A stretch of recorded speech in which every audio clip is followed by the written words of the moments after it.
कमेंट करके ज़रूर बताइए ये वीडियो आपको कैसा लगा। यदि आपने चैनल को अभी तक सब्सक्राइब नहीं किया है तो नीचे दिए गए रेड सब्सक्राइब बटन पर क्लिक करके सब्सक्राइब कर लें।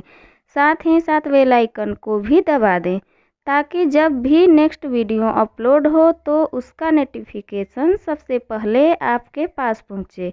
हमारे साथ जुड़े रहने के लिए धन्यवाद।